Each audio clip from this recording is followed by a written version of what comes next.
Hello and welcome. I am Mohammad Zakaria, assistant teacher at Use National High School for Boys and Junior College, Nasik, and today we will learn about the second chapter of Maharashtra State Board textbook of Geography Standard 12, that is population part 2.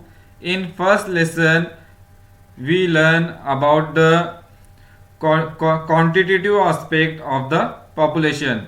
For example, distribution of population, density of population, factors affecting the distribution of population. Means हमने जो first lesson में देखा था वो था quantitative wise distribution, जो quantity population की उसके बारे में हमने देखा था। कहाँ पर पॉपुलेशन ज़्यादा है, high population, moderate population and low population. In the second unit, second chapter, we learn about the qualitative aspect of the population. क्योंकि सिर्फ क्वांटिटी ज़रूरी नहीं है किसी भी एरिया में पॉपुलेशन की। अगर सिर्फ क्वांटिटी रहेंगी लोगों की और उनमें अगर क्वालिटी नहीं है तो वो एरिया डेवलप नहीं कर सकता। पॉपुलेशन में जो लोग हैं उनमें कुछ क्वालिटीज़ भी होना चाहिए जिससे कि उस एरिया का डेवलपमेंट होगा और तरक्की होंगी इंसानों की। तो बहुत से ऐसे क्वालिटेटिव एस्पेक्ट है पॉपुलेशन के जिसकी वजह से किसी भी एरिया की डेवलपमेंट हो सकती है। Population is also considered as a human resources. जो इंसान है, हम जो लोग हैं वो भी एक रिसोर्स की तरह है। The physical and intellectual characteristics of the population affect the development of a region. जो इंटेलेक्चुअल कैरेक्टरिस्टिक्स है और जो फिजिकल कैरेक्टरिस्टिक्स है उसकी वजह से किसी भी एरिया का जो डेवलपमेंट है वो अफेक्ट हो सकता है, यानी कि वो एरिया डेवलप होगा या नहीं होगा। ये वहाँ के जो लोग हैं उनमें जो क्वालिटीज पाई जाती है उसके ऊपर वो डिपेंड करता है कि कितनी ज़्यादा उस एरिया की डेवलपमेंट हो सकती है। अगर ज़्यादा वहाँ पे टैलेंटेड और स्किलफुल पॉपुलेशन है, लोग है, तो एरिया जो है वो ज़्यादा डेवलपमेंट करेगा। अगर वहाँ के लोग इलिटरेट है, ज़्यादा तरक्की नहीं हो सकती फिर उस एरिया की। The development of a region is dependent on how human resources are used like other natural resources. तो जो डेवलपमेंट है किसी भी एरिया का वो इस बात पर डिपेंड करता है कि हम किस तरह से अपनी जो ह्यूमन रिसोर्सेज है उसका यूज किस तरह से कर सकते हैं। मीन्स किस तरह से हम उन्हें एजुकेशन प्रोवाइड कर सकते हैं, जॉब प्रोवाइड कर सकते हैं और उसके बदले में जो लोग हैं वो अलग अलग फील्ड में अपना कंट्रीब्यूशन करेंगे, प्रोडक्शन करेंगे, इंडस्ट्रियल एरिया में वर्क करेंगे, एग्रीकल्चरल फील्ड में वर्क करेंगे, जिसकी वजह से सही तरीके से लोगों का यूटिलाइजेशन होगा, सही तरीके से लोगों का इस्तेमाल होगा और वो दूसरे रिसोर्सेज का इस्तेमाल करेंगे उस एरिया के डेवलपमेंट के लिए। The human economic activities also develop with reference to human resources.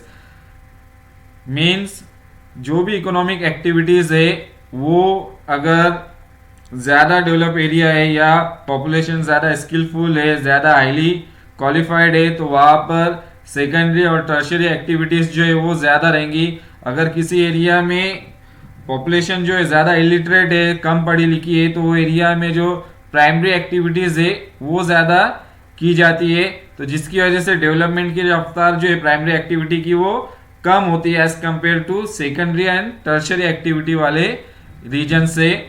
तो इस तरह से वहाँ का जो डेवलपमेंट है, एक्टिविटीज़ है, various kind of human activities, economic activities, वो भी अफेक्ट करती है ह्यूमन रिसोर्सेज की वजह से।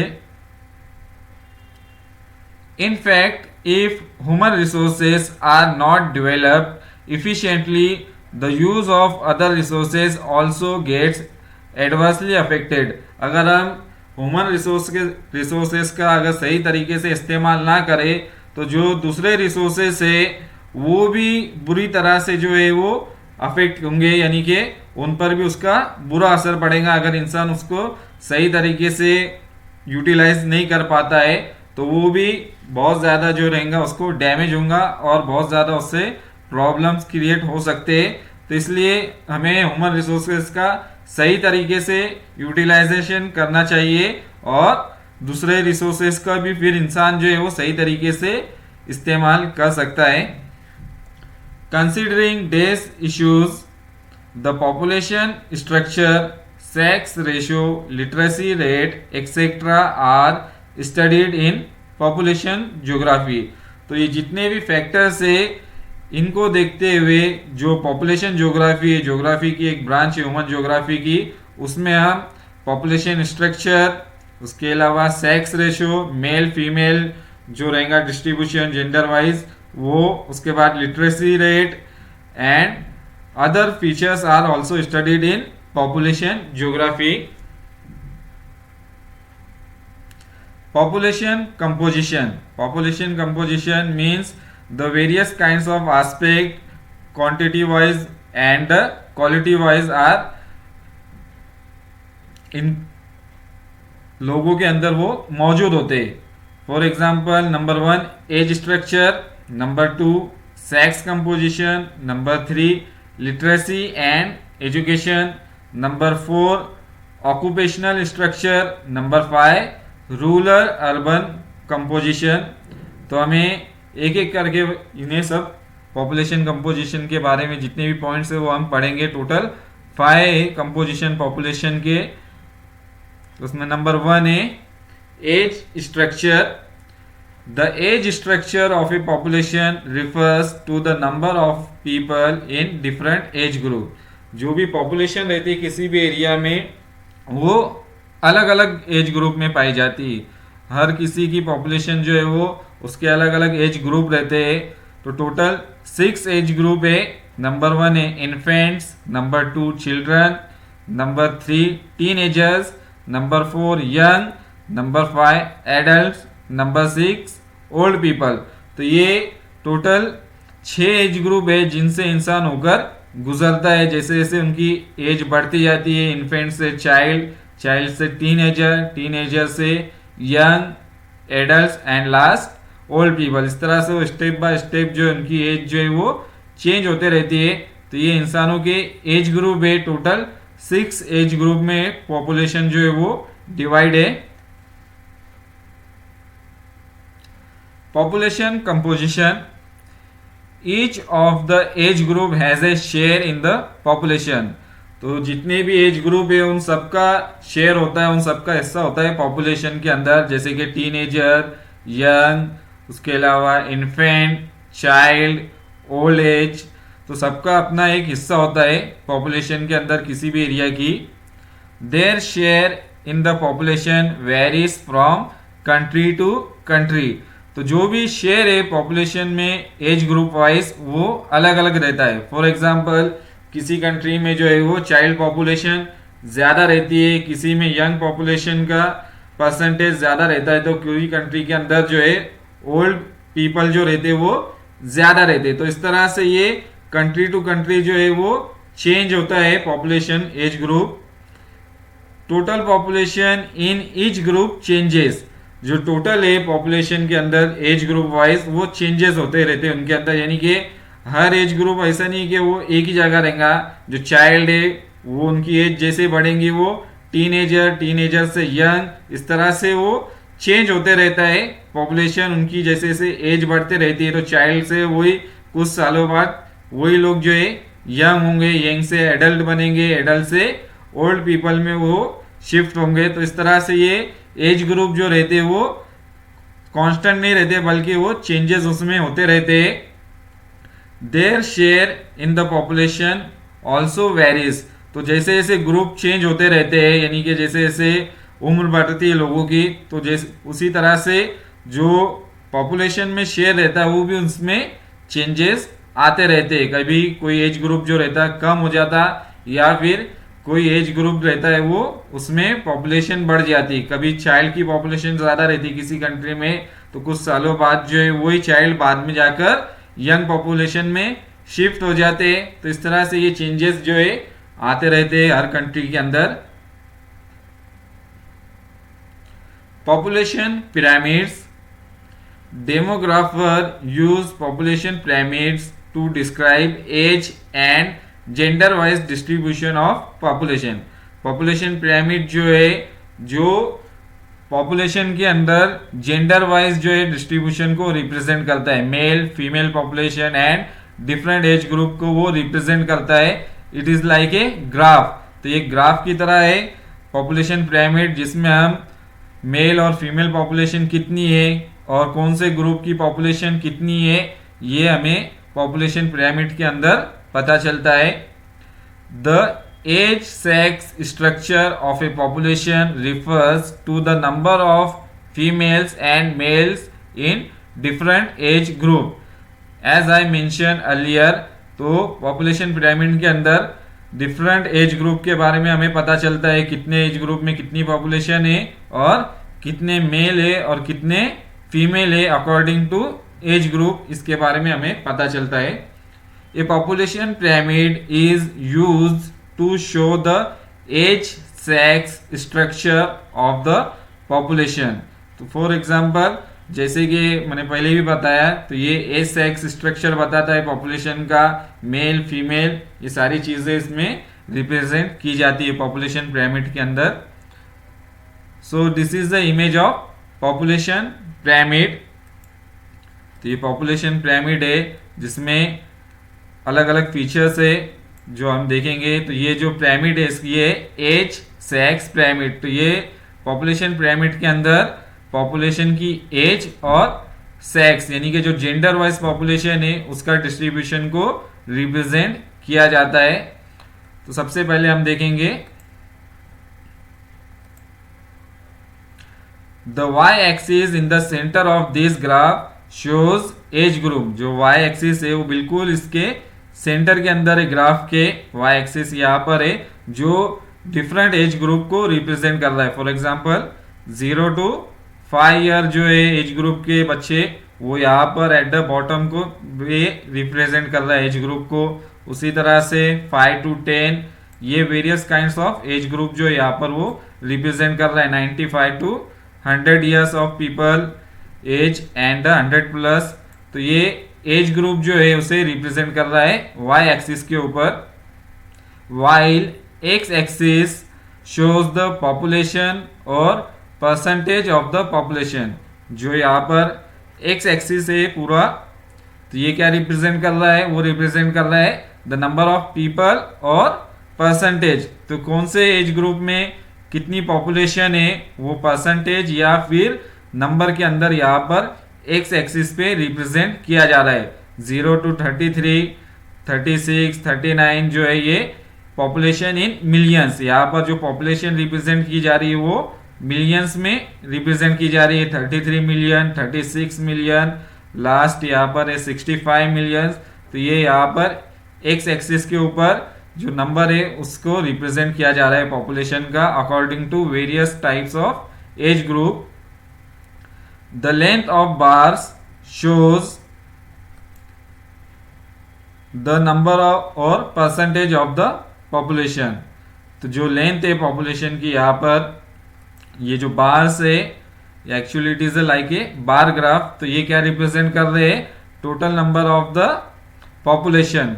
तो ये जितने ज्यादा बार की लंबाई रहेंगी उतनी ज्यादा पॉपुलेशन उस एज ग्रुप की ज्यादा रहेंगी, जितनी कम रहेंगी तो ये पॉपुलेशन जो है वहां पर उतनी कम जो है वो रिप्रेजेंट की जाती है। तो जो लेंथ जितनी ज्यादा रहेंगी एज ग्रुप की, वो उतनी पॉपुलेशन उस एज ग्रुप की ज्यादा यहाँ पर रिप्रेजेंट होती है बार के अंदर। The left side of the graph represent the mails. जो लेफ्ट साइड है यहाँ पर ब्लू कलर में, वो किसे रिप्रेजेंट कर रही है, मेल पॉपुलेशन को। ये जो है मेल पॉपुलेशन को रिप्रेजेंट कर रहा है ब्लू बार। और the right side represent the females. तो राइट साइड जो है यहाँ पर पिंक और रेड स्ट्राइप में, वो किसे रिप्रेजेंट कर रहा है, फीमेल पॉपुलेशन को यहाँ पर रिप्रेजेंट कर रहा है। तो ये हो गया एक age wise distribution, age group wise distribution है यहाँ पर। और सेकेंडली जो है यहाँ पर एक तरफ है मेल पॉपुलेशन और दूसरी तरफ है फीमेल पॉपुलेशन। तो ये एज ग्रुप और जेंडर वाइज डिस्ट्रीब्यूशन को यहाँ पर रिप्रेजेंट करता है एज सेक्स पिरामिड के अंदर। जिसकी वजह से हमें किसी भी एरिया की जो पॉपुलेशन है, यंग है, उसके अलावा ओल्ड पीपल, चाइल्ड वगैरह सबके बारे में हमें पता चलता है। The base of the graph represent the children population. जो बेस है यहाँ पर, जो डाउनवर्ड साइड है वो किसे रिप्रेजेंट कर रही है? वो रिप्रेजेंट कर रही है चाइल्ड पॉपुलेशन को। 0 to 5 year, 5 to 10 year, it they are all actually child population. ये बॉटम पे चाइल्ड पॉपुलेशन को रिप्रेजेंट कर रहा है बेस के ऊपर। While apex represent the old people. Old people means above 60 year people, from 60 to 65। जितने भी अपर साइड है यहाँ पर, ये सब जो है वो ओल्ड पीपल है यहाँ पर। तो यहाँ पर जो टॉप पोर्शन है वो ओल्ड पीपल को यहाँ पर रिप्रेजेंट कर रहा है। 60 प्लस जो पीपल रहते हैं वो ओल्ड पीपल में इंक्लूड होंगे। तो यहाँ पर उनकी पॉपुलेशन को टॉप साइड में ओल्ड पीपल को रिप्रेजेंट किया जा रहा है। तो ये ग्राफ जो इस तरह से ये हमें young people, old people, then child, male, female, ये सारी चीजें हमें रिप्रेजेंट कर रहा है ए सेक्स पिरामिड।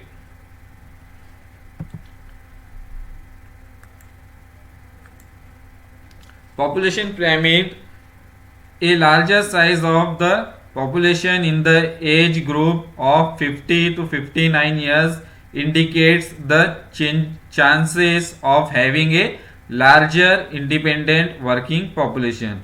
So जो population है वो एक्चुअली दो कैटेगरीज में डिवाइड होती है। एक होती है वर्किंग पॉपुलेशन और दूसरी होती है नॉन वर्किंग पॉपुलेशन, या उसे हम इंडिपेंडेंट या फिर डिपेंडेंट पॉपुलेशन कह सकते हैं। तो जो वर्किंग पॉपुलेशन रहती है वो होती है 15 to 59 ईयर्स के जो लोग रहते हैं उन्हें हम वर्किंग पॉपुलेशन कहते हैं। तो जितनी ज्यादा अगर कंट्री के अंदर 15 to 59 ईयर्स के लोग ज्यादा रहेंगे उतने ज्यादा वहां पर वर्किंग पॉपुलेशन हमें देखने मिलती है, यानी कि काम करने वाले लोगों की तादाद जो रहेंगी उस कंट्री में ज्यादा रहेंगी अगर उनमें 50 to 59 ईयर्स के लोग अगर ज्यादा पाए जाते, ज्यादा इंडिपेंडेंट पॉपुलेशन वहां पर रहेंगी।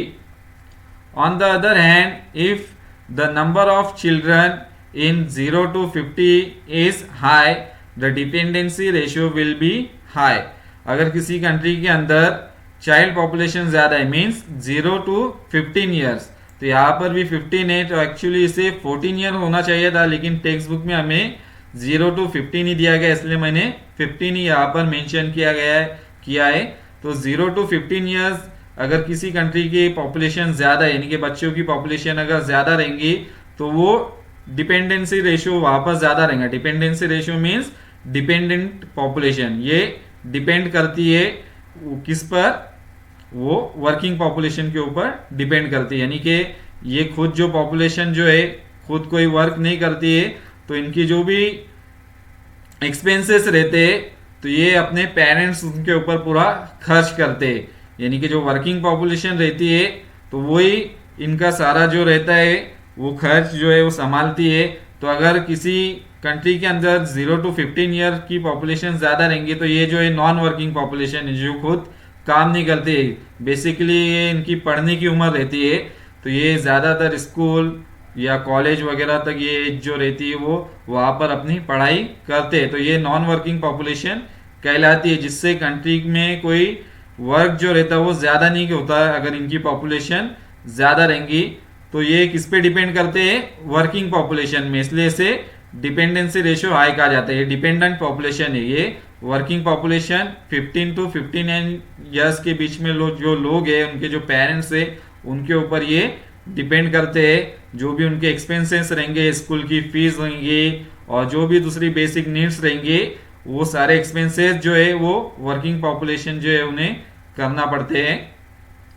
Similarly, a growing population in the age group of 60 plus indicates greater expenditure of medical and health facilities for the age population. अगर किसी कंट्री में एज ग्रुप की 60 प्लस अगर पॉपुलेशन ज्यादा है तो ये भी एक नॉन वर्किंग पॉपुलेशन में इसे इंक्लूड किया जाता है। नॉन वर्किंग पॉपुलेशन जो है वो 0 to 15 ईयर्स है और दूसरा है अबव 60 ईयर। 60 ईयर से जिनकी भी एज ज्यादा रहती है, एक्चुअली ये जो एज रहती है नॉर्मली ये रिटायरमेंट वाली एज रहती है, तो ये पॉपुलेशन भी हम नॉन वर्किंग पॉपुलेशन में इंक्लूड करते हैं। तो जिसमें हेल्थ इशू बहुत एक बड़ा फैक्टर रहता है, क्योंकि इसमें एक्चुअली जो लोगों की जो हेल्थ रहती है वो थोड़ी सी फिजिकल फिटनेस जो रहती है वो कम पाई जाती है, तो इसमें रिटायरमेंट का फैक्टर आ जाता है और मेडिकल और हेल्थ फैसिलिटी के ऊपर इनमें ज़्यादा खर्च किया जाता है। मेडिकल में हॉस्पिटलाइजेशन और जो मेडिसिन वगैरह के खर्च इसमें ज़्यादा रहते हैं इस पॉपुलेशन के ऊपर। तो यहाँ पर इसलिए अगर ये पॉपुलेशन भी किसी कंट्री में ज़्यादा है तो ये भी नॉन वर्किंग पॉपुलेशन जो है कहलाती है, और उसका डेवलपमेंट जो है वो कम होता है, क्योंकि वर्किंग पॉपुलेशन वहाँ पर कम पाई जाती है। 3 main types of population pyramids. तो पॉपुलेशन पिरामिड मैंने एक्सप्लेन किया था, तो उसके 3 मेन टाइप्स है। पहला है एक्सपांसिव, दूसरा है कंस्ट्रक्टिव, तीसरा है stationary. There are 3 main types of population pyramids, expansive, constructive and stationary. So हम एक एक करके उसे समझेंगे। तो पहला जो है वो है एक्सपांसिव। जो एक्सपांसिव है इसे ए कहा गया है हमें ग्राफ के अंदर। First part expansive population pyramid, it has broad base with narrowing apex. तो इसका जो बेस है वो काफी ज्यादा ब्रॉड है, और जो एपेक्स है, जो टॉप पोर्शन है, वो नैरो होता जा रहा है। Shows that more people die at each higher band. तो यहाँ पर जो भी हायर बैंड है, जो भी बार्स है यहाँ पर, तो ये क्या रिप्रेजेंट कर रहे हैं, हर बार के अंदर जो डेथ रेट है वो ज्यादा है, ज्यादा लोगों की तादाद में यहाँ पर मौतें हो रही है टॉप पोर्शन के अंदर at each higher band. This also shows high birth rate and high death rate. तो जो बेस है ये भी ज्यादा ब्रॉड है, यानी कि बर्थ रेट जो है दोनों जगह पर ज्यादा है, और यहाँ पर जो एज ग्रुप जो है वो कम होते जा रहा है, नैरो होते जा रहा है, यानी कि डेथ रेट जो है वो ज्यादा है यहाँ पर। तो इस पॉपुलेशन पिरामिड के अंदर ये क्या रिप्रेजेंट करता है, इस तरह का पॉपुलेशन पिरामिड ये रिप्रेजेंट करता है high birth rate and high death rate. It is called as expansive population pyramid, जिसमें हाई बर्थ रेट रहता है और हाई डेथ रेट रहता है। तो इसमें जो यंग पॉपुलेशन है वो ज्यादा, अगर हम देखेंगे ओल्ड पीपल जो यहाँ पर 60 प्लस वो कम है, ज्यादा ब्रॉड नहीं है, नैरो है यहाँ पर 60 प्लस। और जो एडल्ट पॉपुलेशन है वो यहाँ पर हमें मैक्सिमम एरिया में दिखाई दे रही है। तो यंग पॉपुलेशन, वर्किंग पॉपुलेशन इस यहाँ पर ज्यादा है, तो इसकी डेवलपमेंट जो है वो ज्यादा होंगे, क्योंकि वर्किंग पॉपुलेशन ज्यादा है as compare to old population. Second type constrictive, the base gets narrower while apex is broader. तो जो बेस है ये पहले के मुकाबले में बहुत नैरो हो गया यहाँ पर, यानी कि जो बर्थ रेट है वो कम है, वाइल एपेक्स इज ब्रॉडर। और जो एपेक्स है वो ज्यादा ब्रॉड यहाँ पर देखने को मिल रहा है हमें। 60 प्लस के ऊपर के जो है यहाँ पर 60 से, तो ये हमें ज्यादा ब्रॉड दिखाई दे रहे हैं दोनों तरफ भी, मेल और फीमेल की तरफ जो है ये एपेक्स जो है वो ज्यादा है, यानी कि ये क्या रिप्रेजेंट कर रहा है, यहाँ पर ओल्ड पीपल की पॉपुलेशन ज्यादा है, दोनों भी कैटेगरी के अंदर ओल्ड पीपल जो है ये ज्यादा पाए जा रहे हैं। और जो यंग पॉपुलेशन है वो बहुत ही कम है। ये जो यंग है, ये जो बैंड रिप्रेजेंट कर रहा है, ये बीच में सेंटर में नैरो हो गया है यंग पॉपुलेशन का। तो यहाँ पर मतलब क्या हो गया, यहाँ पर इसका मतलब ये हो गया कि जो वर्किंग पॉपुलेशन है 15 ईयर्स टू 59 ईयर्स वो कम है, और 0 टू 15 ईयर्स वो ज्यादा है, और 60 प्लस भी ज्यादा है, यानी कि यहाँ पर वर्किंग पॉपुलेशन कम है और नॉन वर्किंग पॉपुलेशन ज्यादा है। यानी कि ये जो पॉपुलेशन है इनका भी जो है एक्सपेंसेस को देखना पड़ता है, यानी कि जो भी इनके मेडिकल बिल वगैरह रहेंगे ये वर्किंग पॉपुलेशन का, इन सबका बोझ किस पे आता है, वर्किंग पॉपुलेशन में। तो ये यहाँ पर इनके ऊपर बहुत ज़्यादा दबाव रहता है अपने बच्चों की परवरिश भी करने का, उनके स्कूल कॉलेजेस वगैरह की फीस, तो ये भी किस पे डिपेंड है, यंग पॉपुलेशन के ऊपर डिपेंड है। और जो ओल्ड पीपल है वो भी यहाँ पर सेंटर में यंग पॉपुलेशन के ऊपर डिपेंड रहते हैं, और इनकी पॉपुलेशन यंग की यहाँ पर कम है, तो इसकी वजह से इकोनॉमिक बर्डन इनके ऊपर ज़्यादा रहता है यंग पॉपुलेशन के ऊपर, और डेवलपमेंट की जो रफ्तार रहती है वो कम पड़ जाती है, क्योंकि वर्किंग पॉपुलेशन मैन पावर यहाँ पर कम पाया जाता है। This indicates lower percentage of younger people, मैंने पहले ही बताया कि यंगर पीपल की पॉपुलेशन कम है, and more of elderly people, elderly people यानी कि ओल्ड पीपल, यहाँ पर उनकी पॉपुलेशन 60 प्लस जो है वो ज़्यादा है। This shows low birth rate and lower death rate, तो बर्थ रेट भी कम है यहाँ पर, और डेथ रेट भी अगर देखें हम 60 प्लस में वो भी कम हमें दिखाई दे रहा है। तो ये कंस्ट्रक्टिव पॉपुलेशन पिरामिड। थर्ड है stationary. Almost all age groups have same percentage, तो जितने भी एज ग्रुप है ये तकरीबन इक्वल है, सेम परसेंटेज की पॉपुलेशन है, बिल्कुल बैलेंस है यहाँ पर population. Very low birth rate and very low death rate, जो बर्थ रेट है यहाँ पर चाइल्ड पॉपुलेशन का 0 to 5 ईयर 4 ईयर, यहाँ पर जो बैंड है वो बहुत ही नैरो है, यानी कि बर्थ रेट यहाँ पर कम रिप्रेजेंट कर रहा, और जो डेथ रेट है वो भी यहाँ पर कम है, तो ये ब्रॉड बैंड है, यानी कि डेथ रेट भी यहाँ पर कम है। तो इस तरह से यहाँ पर पॉपुलेशन हार्डली ग्रोज, यानी कि जितना बर्थ रेट है उतना ही डेथ रेट है, यानी कि सेम तादाद में जो है बर्थ रेट भी है, लोग पैदा भी हो रहे सेम तादाद में बच्चे, और मर रहे भी इक्वल साइज में है दोनों भी। तो बर्थ और डेथ रेट दोनों तकरीबन एक जैसा होने की वजह से जो पॉपुलेशन ग्रोथ है वो बहुत ही कम या स्टेबल रहती है, अपनी जगह पर वो कायम रहती है पॉपुलेशन ग्रोथ, उसमें कोई इंक्रीज नहीं होता है ज़्यादा।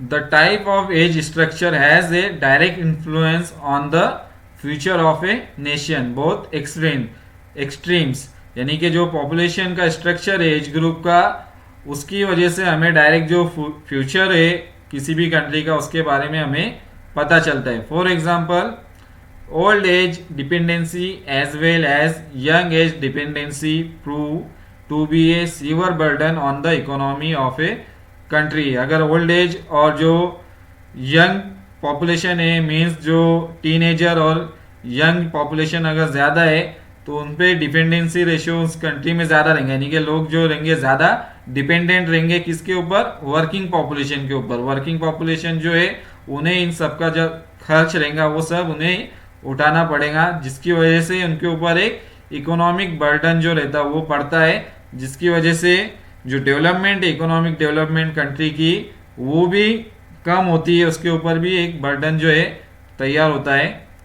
On the other hand, higher proportion of working population means large number of man power. अगर किसी कंट्री के अंदर young population means working population अगर ज़्यादा है तो इसका मतलब ये होगा कि वहाँ पे काम करने वाले लोगों की तादाद भी ज़्यादा है, ज़्यादा तादाद में लोग जो है वो काम करते हैं, और अगर ज़्यादा लोग काम करेंगे तो इनकम भी ज़्यादा रहेंगी उनकी, और डेवलपमेंट भी कंट्री का उसकी वजह से ज़्यादा रहेगा। तो इसकी वजह से हमें जो फ्यूचर है कंट्री का वो भी हमें पता चलेगा। अगर यंग पीपल ज़्यादा उस कंट्री के अंदर तो तरक्की भी ज़्यादा तेज़ी से होंगी, और अगर बच्चे और बूढ़ों की तादाद अगर कंट्री के अंदर ज़्यादा है तो जो डेवलपमेंट रेट रहेगा वो बहुत ही स्लो रहेगा कंट्री का, क्योंकि नॉन वर्किंग पॉपुलेशन वो ज़्यादा रहेंगी उस कंट्री की। Population pyramid of India. तो ये जो पॉपुलेशन पिरामिड है ये इंडिया का है, ईयर 2016 का ये पॉपुलेशन पिरामिड है इंडिया का, जिसमें मेल और फीमेल की डिस्ट्रीब्यूशन दिखाई गई है, कितने मेल है और कितने फीमेल है और कौन से एज ग्रुप में वो मौजूद है। तो इसके अंदर read the pyramid and answer the following questions. तो ये जो पॉपुलेशन पिरामिड है इसको देखकर कुछ सवालात के जवाब देने। Number 1, which pyramid type does India belong to. तो जो 3 टाइप्स ऑफ पिरामिड देखे उनमें से कौन सी टाइप से इंडिया का पिरामिड जो है वो बिलोंग करता है। Number 2, comment upon the age structure of its population. तो जो एज स्ट्रक्चर है इंडिया की पॉपुलेशन का, उसके ऊपर कमेंट करना है, यानी कि एज कौन से एज ग्रुप में कितनी पॉपुलेशन है, मेल कितने एज ग्रुप में ज़्यादा, फीमेल कितनी है। तो इस तरह से हमें पॉपुलेशन पिरामिड ऑफ इंडिया के देखकर कुछ सवालात के जवाब देने, और ये आपको देने, इसके जवाब मैं नहीं दूंगा, इसके आंसर आपको नीचे कमेंट बॉक्स में लिखना है, क्योंकि ये स्टूडेंट्स के लिए एक्टिविटी दी गई है टेक्स्ट बुक के अंदर। Second main point is the sex composition. The ratio between the number of women and man in the population is called the sex ratio. जो किसी भी एरिया में मर्द और औरतों के जो तादाद रहती है, जो नंबर रहता है, उसे सेक्स रेशियो कहा जाता है कि किस एरिया में कितने मर्द रहते हैं और कितनी औरतें, कितने मेल पॉपुलेशन है और कितनी फीमेल पॉपुलेशन है, वो हमें सेक्स रेशियो के थ्रू पता चलती है।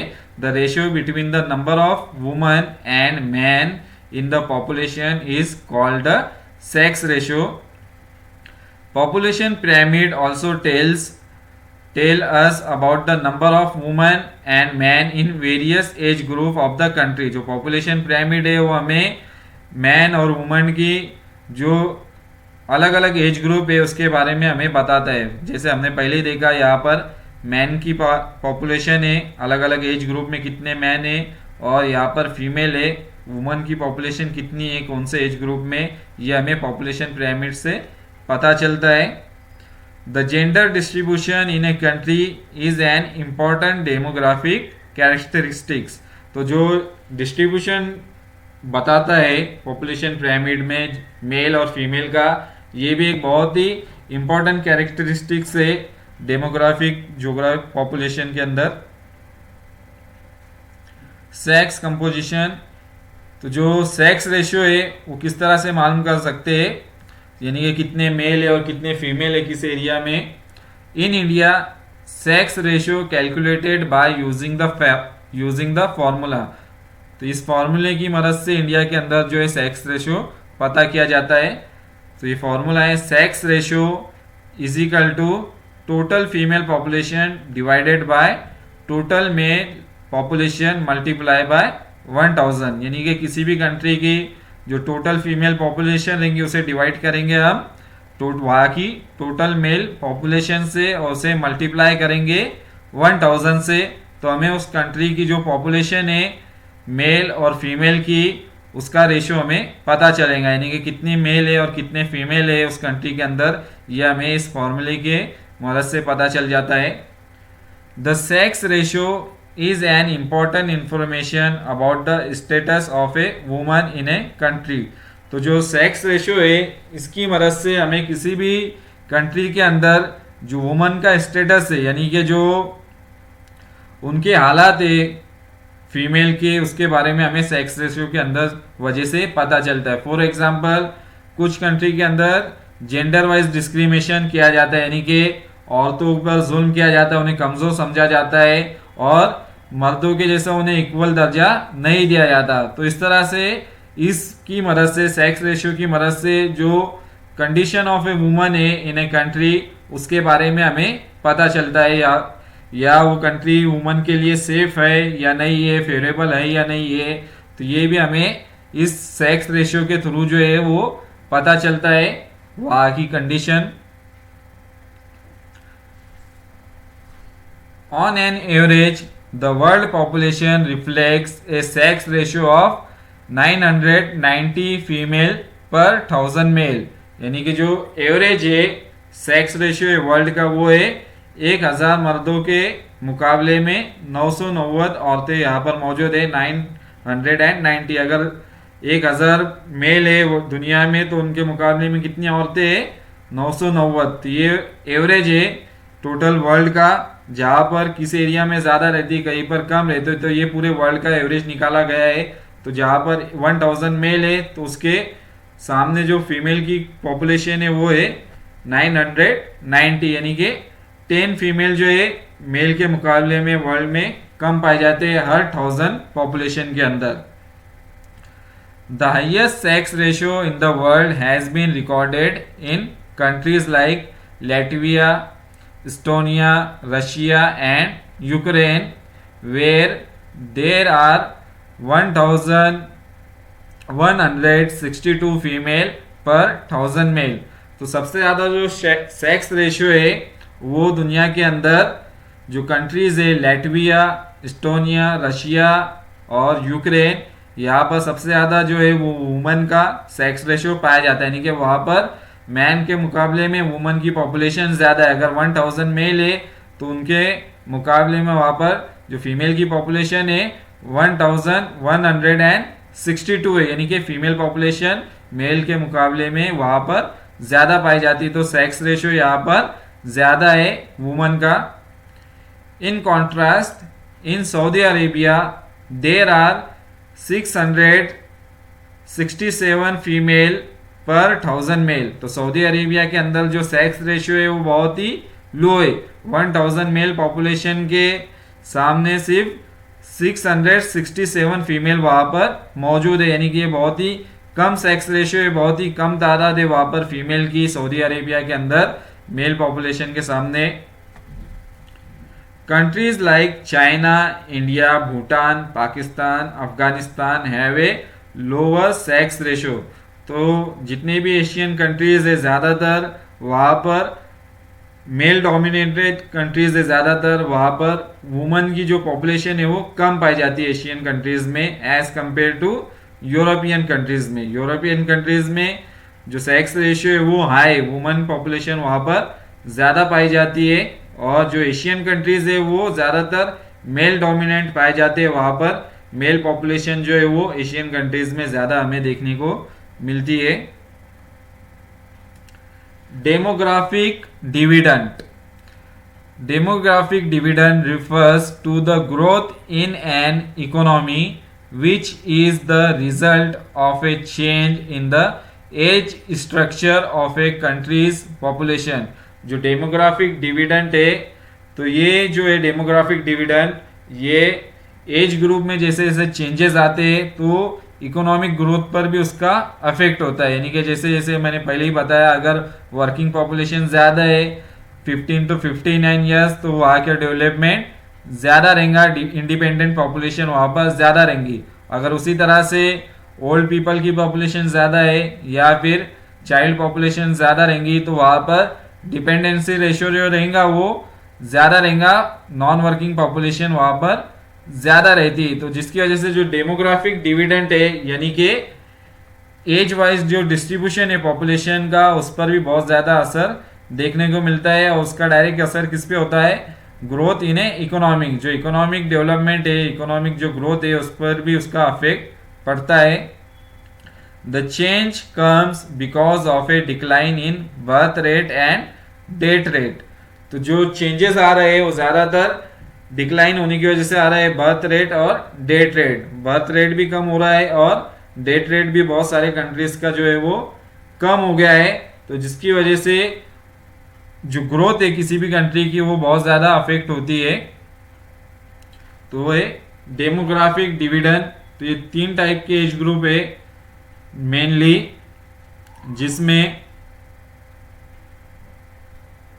डिपेंडेंट पॉपुलेशन यानी कि नॉन वर्किंग पॉपुलेशन के 2 ग्रुप है। एक है डिपेंडेंट पॉपुलेशन 0 to 15 ईयर और दूसरी है डिपेंडेंट पॉपुलेशन 60+। तो ये दोनों जो डिपेंड करते हैं, किस पे डिपेंड करते हैं, वर्किंग पॉपुलेशन। इनके सारे जो खर्च वगैरह रहते हैं ये सब खर्च जो है वर्किंग पॉपुलेशन करती है। 50 to 59 ईयर्स के जो लोग रहते हैं इन्हें इंडिपेंडेंट पॉपुलेशन भी कहा जाता है। तो जो कंट्री के अंदर वर्किंग पॉपुलेशन का परसेंटेज ज़्यादा रहेगा तो वहाँ की डेवलपमेंट ज़्यादा रहेंगी। अगर किसी कंट्री में 0 to 15 ईयर्स की पॉपुलेशन ज़्यादा रहेंगी तो वहाँ की पॉपुलेशन का डिपेंडेंसी रेशियो जो रहेगा वो ज़्यादा रहेगा वर्किंग पॉपुलेशन के ऊपर, क्योंकि इनका बर्डन जो रहेगा वो किस पर पड़ेगा, वर्किंग पॉपुलेशन के ऊपर इनका बर्डन आता है। उनके जो भी एजुकेशनल एक्सपेंसेस रहते हैं, दूसरी बेसिक नीड्स रहती है बच्चों की, वो सारा खर्च जो रहता है वो वर्किंग पॉपुलेशन के ऊपर वो पड़ता है। उसी तरह से अगर किसी कंट्री के अंदर ओल्ड पीपल ज़्यादा है, 60+ की पॉपुलेशन अगर ज़्यादा है उनका परसेंटेज, तो उनका डिपेंडेंसी रेशियो भी ज़्यादा रहता है, क्योंकि ये भी डिपेंडेंट पॉपुलेशन रहती है वर्किंग पॉपुलेशन के ऊपर। तो इन्हें भी, इनका भी खर्च जो रहता है वो एक्सपेंसेस, मेडिकल एक्सपेंसेस जो रहते हैं, हेल्थ एक्सपेंसेस, वो सारे वर्किंग पॉपुलेशन को उठाने पड़ते हैं। तो इस तरह से ये एज ग्रुप जो है किसी भी कंट्री के ऊपर बहुत ज़्यादा इफेक्ट करता है। जितनी ज़्यादा वर्किंग पॉपुलेशन ज़्यादा रहेंगी उतनी ज़्यादा इकोनॉमिक डेवलपमेंट हमें वहाँ पर देखने को मिलती है।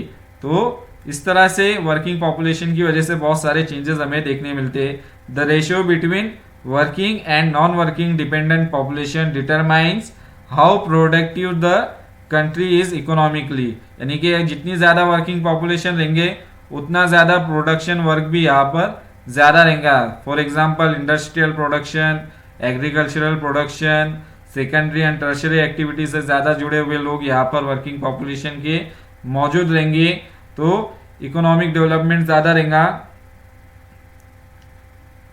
और ज़्यादा कंट्रीब्यूट करेंगे वो डेवलपमेंट में कंट्री की। Contribution of working population in the economy, the ratio is high, तो इकोनॉमी के अंदर इनका रेशियो भी ज़्यादा रहेगा। तो उसके रिजल्ट क्या होगा फिर उसका, तो जो लोगों की पर कैपिटा इनकम है वो इंक्रीज होंगी। अगर वर्किंग पॉपुलेशन ज़्यादा है तो उनकी पर कैपिटा इनकम जो रहेंगी वो भी ज़्यादा रहेंगी, क्योंकि उनके ऊपर डिपेंडेंट पॉपुलेशन का परसेंटेज कम रहेगा। तो ये यहाँ की पर कैपिटा इनकम इंक्रीज होंगी। This economic benefit is in the form of dividend which benefits everyone in the economy. तो इसका जो बेनिफिट रहेगा वो सबको मिलेगा कंट्री के अंदर जितने भी लोग हैं, क्योंकि वर्किंग पॉपुलेशन ज़्यादा होने की वजह से तो इनके ऊपर बर्डन कम है, डिपेंडेंट पॉपुलेशन बच्चों का और बूढ़ों का, जिसकी वजह से मिसाल के तौर पर अगर एक फैमिली है उसमें 6 लोग हैं और 6 में से सिर्फ 2 जो है वो जॉब करते, तो 4 लोगों का बर्डन जो रहेगा दूसरे 6 में से वो भी इनके ऊपर ही पड़ता है। लेकिन अगर एक फैमिली है उनमें 6 लोग हैं, लेकिन 6 में से अगर 5 लोग अगर जॉब करते हैं और एक जो है वो नॉन वर्किंग है, तो इनका जो बर्डन रहेगा एक का वो 5 में डिवाइड हो जाएगा, यानी कि एक के ऊपर बहुत ज़्यादा बर्डन नहीं आता है अगर काम करने वाली पॉपुलेशन अगर ज़्यादा हो घर के अंदर। तो इस तरह से वो एक का खर्चा 5 मिलकर आसानी से जो है वो उठा सकते हैं। तो इस तरह से ही अगर वर्किंग पॉपुलेशन ज़्यादा है और नॉन वर्किंग पॉपुलेशन कम है तो इनके ऊपर भी जो बर्डन रहेगा वो इनका कम पड़ता है और सबको उसका फ़ायदा मिलेगा, सबको बेनिफिट उसका मिलता है। The benefits are not achieve automatically, तो जो बेनिफिट मिलेगा सबको वो भी डायरेक्ट सबको ऑटोमेटिकली नहीं मिलता। इसके अंदर सबसे मेन है गवर्नमेंट। तो गवर्नमेंट किस तरह से अपनी पॉलिसीज़ को इम्प्लीमेंट करती है अलग अलग सेक्टर के अंदर, जैसे कि एजुकेशन सेक्टर और हेल्थ सेक्टर के अंदर। तो गवर्नमेंट का इसमें बहुत बड़ा रोल रहता है कि किस तरह से वो जितनी भी डेवलपमेंट के वर्क हो, जितनी भी पर कैपिटा इनकम हो, तो वो किस तरह से उसका यूटिलाइजेशन करता है जिससे सबको बेनिफिट मिले। तो सबसे पहले तो उससे एजुकेशन, हेल्थ और रिसर्च के ऊपर बहुत ज़्यादा ध्यान देने की ज़रूरत पड़ती है। It depends on the level of schooling, employment, frequency of childbearing, economic policies on tax incentives, health program, pension and retirement policies।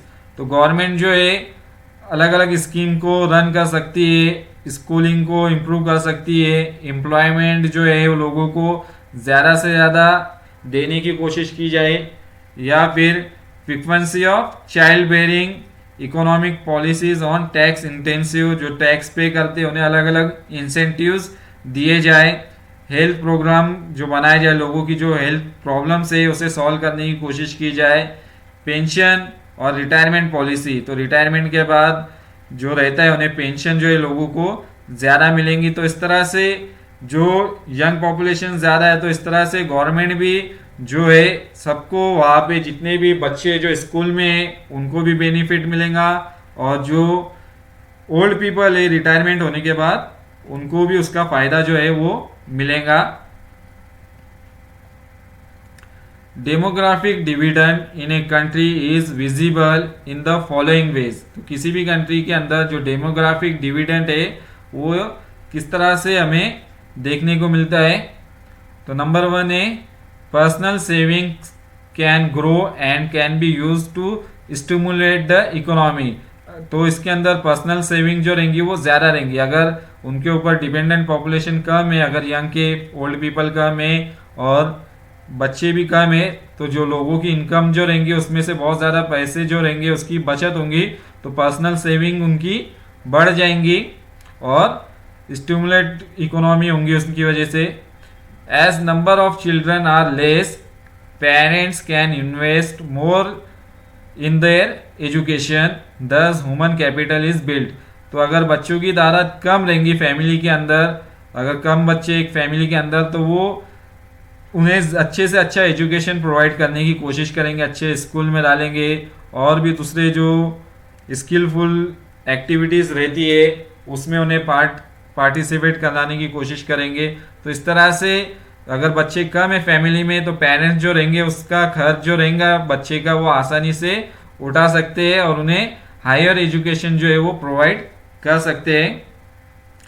As more woman join the labour force and become economically strong. जितनी ज़्यादा woman जो रहेंगी वो job करेंगी या labour force join करेंगी, तो उतनी ज़्यादा जो रहेंगी कंट्री की इकोनॉमी वो भी स्ट्रांग बनेगी। क्योंकि वुमन जो रहती है बहुत सारी कंट्रीज़ के अंदर ज़्यादातर वो हाउस वाइफ जो रहती है वो रहती है, लेकिन अगर जॉब करे वुमन भी, वो सेल्फ इंडिपेंडेंट हो जाए, तो उनकी भी इनकम जो रहेंगी वो स्ट्रांग करेंगी गवर्नमेंट की इकोनॉमिकली, गवर्नमेंट को स्ट्रांग करेंगी, कंट्री को डेवलप में उनको बड़ा एक कंट्रीब्यूशन देखने को हमें मिलेगा। They contribute in the countries economic growth. तो जितनी तादाद में जो फीमेल पॉपुलेशन जॉब करेंगी तो उसकी वजह से जो कंट्री की इकोनॉमिक है वो उसकी भी ग्रोथ होंगी। Per capita GDP increases because dependency ratio is decrease. तो क्योंकि यंग पॉपुलेशन ज़्यादा है और वर्किंग पॉपुलेशन ज़्यादा है, तो डिपेंडेंसी रेशियो क्या रहेगा वो कम रहेगा, लोग उनके ऊपर डिपेंड कम रहेंगे, तो जिसकी वजह से जो पर कैपिटा जीडीपी है वो भी इंक्रीज होगा। ग्रोस डोमेस्टिक प्रोडक्ट भी जो रहेगा वो भी इंक्रीज होगा, ज़्यादा प्रोडक्शन होगा किसी भी चीज़ का, तो सबको उसका बेनिफिट जो रहेगा वो कंट्री के अंदर लोगों को मिलेगा। ये एक टेबल दिया गया है जिसमें अलग अलग कंट्रीज के नाम है। यहाँ पर कंट्री का एक कॉलम है और दूसरे कॉलम में retirement age reform being implemented और अंडर कंसिडरेशन इन ईयर्स। तो यहाँ पर कुछ कंट्रीज है और उस कंट्री के अंदर उनकी जो रिटायरमेंट एज है लोगों की वो दी गई है और उसमें क्या चेंजेस वो करने वाले। कुछ कंट्रीज जो है अपने रिटायरमेंट एज जो है वो बढ़ा रहे हैं लोगों की, यानी कि जहाँ पर उनकी अगर किसी कंट्री के अंदर 60 ईयर्स थी रिटायरमेंट एज, तो उसे वो बढ़ाकर 62 ईयर या 65 ईयर करने की कोशिश कर रहे हैं। तो जैसे कि हम टेबल को एक्सप्लेन करूंगा अभी मैं। The table 2.2 shows that many countries have considered or are considering an increase in the retirement age। तो बहुत सारी कंट्री ये लोगों की रिटायरमेंट एज को बढ़ाने के बारे में डिस्कस कर रही है या सोच रही है, उसे इम्प्लीमेंट करने की कोशिश कर रही है। लोग जो है वो ज़्यादा उम्र तक, ज़्यादा एज तक काम करे और बाद में उनकी रिटायरमेंट एज को बढ़ाया जाए। इस तरह से बहुत सारे कंट्रीज जो है वो पॉलिसी को बनाने की कोशिश कर रहे हैं, उसे इम्प्लीमेंट करना चाहती है। This is happening because increase in ageing population. तो ये क्यों हो रहा है कि बहुत सारे कंट्री के अंदर जो एजिंग पॉपुलेशन है, यानी कि जो ओल्ड पीपल है उनकी पॉपुलेशन ज़्यादा बढ़ गई as compare to young population. तो वहाँ पर जो ओल्ड पीपल की पॉपुलेशन, एल्डरली पॉपुलेशन ज़्यादा है, तो उसकी वजह से क्या हो रहा है, puts increasing population puts increasing pressure on pension funding and retirement provision and medical facilities। तो ज़्यादा ओल्ड एज पॉपुलेशन की वजह से जो प्रेशर पड़ रहा है पेंशन फंड के ऊपर पड़ रहा है, रिटायरमेंट के ऊपर पड़ रहा है और मेडिकल फैसिलिटी, क्योंकि जो भी उनके वर्कर रहते हैं तो उनका सारा पेंशन जो है उन्हें देना पड़ता है। उसके बाद रिटायरमेंट की जो फंड रहती है प्रोविजन वो उन्हें प्रोवाइड करना पड़ती है, और मेडिकल फैसिलिटी भी उन्हें प्रोवाइड करना पड़ती है। तो जिसकी वजह से वो डायरेक्टली क्या करने की कोशिश कर रहे हैं, इन सबसे बचने के लिए डायरेक्ट उनकी जो वर्किंग एज है रिटायरमेंट की उसे ही वो इंक्रीज करने की कोशिश कर रहे हैं, ताकि कम से कम उन्हें मेडिकल फैसिलिटीज रिटायरमेंट होने के बाद प्रोवाइड हो, और उनके जो गवर्नमेंट के एक्सपेंसेस है उसकी बचत हो सके। यानी कि अगर लोग 60 ईयर में रिटायर हो गए और उन्हें 60 ईयर से फिर उन्हें रिटायरमेंट प्रोविजन देना पड़ेगा, उसके अलावा मेडिकल फैसिलिटी भी प्रोवाइड करेंगी और पेंशन फंड भी उन्हें रिटायरमेंट के वक्त देना पड़ता है। तो वो उससे बचने के लिए उनकी एज बढ़ाने की कोशिश कर रहे हैं। Therefore many countries have begun rising the pensionable retirement age. तो अगर उनकी पेंशनेबल रिटायरमेंट एज ज़्यादा हो जाएंगी तो वो ज़्यादा उम्र तक काम करेंगे। Increase in ageing population occurs because life expectancy of the population is increasing. तो जो लाइफ एक्सपेक्टेंसी इंसान कितने वक्त तक जिंदा रहेगा हम उसे कहते हैं, तो ये इंक्रीज हो गए। लोग जो एवरेज एज उनकी अब बढ़ चुकी है, ज़्यादा वक्त तक वो जिंदा रह रहे, क्योंकि मेडिकल साइंस ने बहुत ज़्यादा तरक्की कर ली है। बहुत सारी बीमारियों का इलाज जो है वो इन्वेंट हो चुका है, और लोगों का मरने का जो डेथ रेट है उसका भी वो रेट कम हो चुका है। लोग ज़्यादा वक्त तक अभी जिंदा रह रहे हैं। तो जिसकी वजह से जो एजिंग पॉपुलेशन है वो उनकी परसेंटेज ज़्यादा बढ़ गई है। 10 people can now work up to higher ages. तो जिसकी वजह से पीपल जो है लोग अभी ज़्यादा उम्र तक जो है वो काम कर सकते हैं लाइफ एक्सपेक्टेंसी बढ़ने की वजह से। फॉर एग्जांपल अगर हम टेबल में देखें, Germany retirement age to increase gradually to 66 by to 67, यानी कि 2023 के अंदर अभी तक उनकी रिटायरमेंट एज जो है वो 66 ईयर है जर्मनी के अंदर काम करने की। तो उसे बढ़ाकर वो 1 साल बढ़ाने की कोशिश कर रहे हैं 2029 तक। वो इस पर इम्प्लीमेंट करेंगे 2029 तक 1 साल लोगों की जो रिटायरमेंट एज है उसे वो बढ़ाने की कोशिश करेंगे। उसी तरह यूएसए के अंदर रिटायरमेंट एज जो है वो भी करना चाहते हैं 67 ईयर्स। जो 1960 के बाद लोग पैदा हुए हैं उनकी जो रिटायरमेंट की एज उसे बढ़ाकर वो 67 ईयर करना चाहते हैं।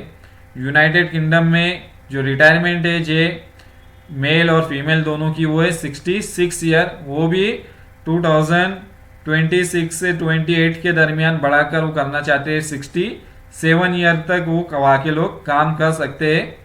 ऑस्ट्रेलिया के अंदर जो रिटायरमेंट एज है वो भी बढ़ाकर 67 ईयर्स करना चाहते हैं 2023 तक। चाइना के अंदर जो रिटायरमेंट एज है वो इंक्रीज करना चाहते हैं मेल फीमेल दोनों की 65 ईयर रिटायरमेंट की एज वो करना चाहता है चाइना 2045 तक, क्योंकि चाइना के अंदर भी जो यंग पॉपुलेशन है वो कम होते जा रही है या कम हो रही है। तो ये 2045 तक वो अपने लोगों की जो रिटायरमेंट एज है वो 65 ईयर्स की तक करना चाहते हैं।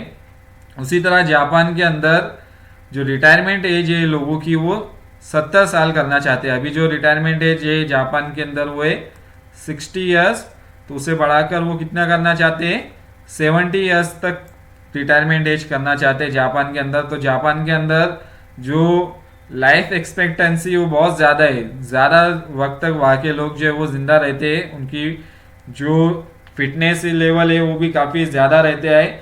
तो ये 60 से 70 ईयर की रिटायरमेंट एज करना चाहते हैं।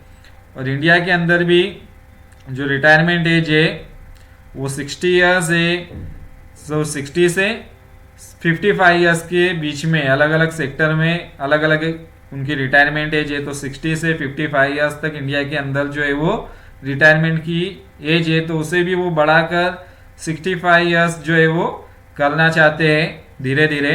तो इस तरह से ये हर कंट्री जो है वो अपने लोगों की रिटायरमेंट की एज जो है वो बढ़ाना चाहता है। क्यों बढ़ाना चाहता है? क्योंकि वहाँ पर ओल्ड पॉपुलेशन जो है एजिंग पॉपुलेशन वो ज़्यादा हो गई है यंग पॉपुलेशन के मुकाबले में।